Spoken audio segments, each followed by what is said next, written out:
Okay, picture this. Your body's main control center, the system that manages your energy, your metabolism, pretty much your internal thermostat. What if it just suddenly went rogue? What if it just stopped listening to orders? Well, that's the kind of medical mystery we're diving into today, as we unmask a very, very rare culprit behind all this chaos. All right, so where do we even begin with something like this? Well, like any good investigation, you start at the scene of the crime, with the very first clues that tell a patient something is definitely wrong. So the first red flags that pop up are going to be the classic signs of hyperthyroidism. We're talking about a racing heart, maybe your hands are shaking, you feel hot all the time. For a lot of people, a goiter develops too. That's a visible swelling in the neck, and it's a dead giveaway that the thyroid gland is working way, way too hard. But then, things start to get stranger. More unusual alarms start going off. I mean, a staggering 40% of patients start having issues with their vision, like trouble with their peripheral vision. And get this, about a third of women report galactorrhea, which is a milky nipple discharge that has nothing to do with pregnancy. And of course, the blood tests confirm what the body is screaming. Thyroid hormone levels are through the roof. These specific clues, they all suggest the problem isn't just in the thyroid gland itself. It's coming from somewhere else. So, where are all these weird clues pointing? Well, the investigation actually takes us away from the thyroid and, believe it or not, straight up to the brain, where we find a really, really unlikely suspect.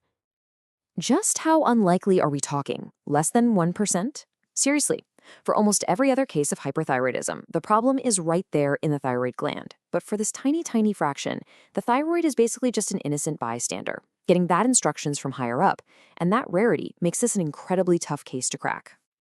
And here it is. This is our culprit, a TSH Pituitary Neuroendocrine Tumor, or TSH PNET for short.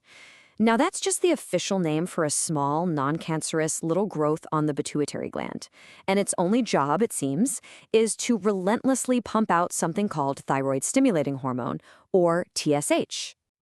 To really put this into perspective, we're talking about an estimated 2.8 cases for every million people. I mean, you are far, far more likely to be struck by lightning than to have one of these tumors. It's what doctors call a true medical zebra. Okay, so how on earth can a tiny little tumor cause so much chaos throughout the body? Well, the answer lies in a really simple system that this thing just completely breaks. So here's the deal. The crime here is what's called a broken feedback loop. Normally, your body is like a perfectly calibrated thermostat, right? When your thyroid hormone levels get high enough, they send a signal back to the pituitary gland that says, hey, we're good, stop making TSH. But this tumor, it's completely deaf to that signal. It just ignores all those frantic stop messages and just keeps going, forcing the thyroid to work itself to exhaustion. But wait, the investigation gets even trickier, because sometimes our little rogue agent isn't working alone. It's got accomplices. And sometimes it's not our suspect at all. It's an imposter. And this is where things get really complex. See, most of the time, these tumors only spit out TSH. But in a pretty big chunk of cases, about 20 to 30%, they're also pumping out other hormones, like growth hormone or prolactin. And that's what explains some of those other weird symptoms, like the galactorrhea we talked about earlier. It's a whole other layer to the mystery. This is a huge turning point in the investigation. After all this work tracking down this super rare tumor, we have to stop and ask, what if it's a case of mistaken identity? What if something else is breaking that feedback loop? So, you've really got two main categories of suspects. On one hand, you have the neoplastic cause. That's our TSH-secreting tumor we've been talking about. But on the other hand, you have these non-neoplastic causes. And this is where the body's own hormone receptors are the problem. So it's not that the pituitary is shouting the wrong orders. It's that the parts of the body that are supposed to listen for the stop signal just can't hear it. And that brings us to the deepest level of this whole investigation, the genetic code. To really understand the why behind all this, we have to open up the cold case files written in our own DNA. So the clues here get really molecular. Researchers have found mutations in a specific gene called THRB, which is absolutely critical for building the receptors that sense thyroid hormone. They've also seen that there just aren't as many of these key receptors being made. It all points to the same thing, a built-in genetic inability for these pituitary cells to hear the feedback.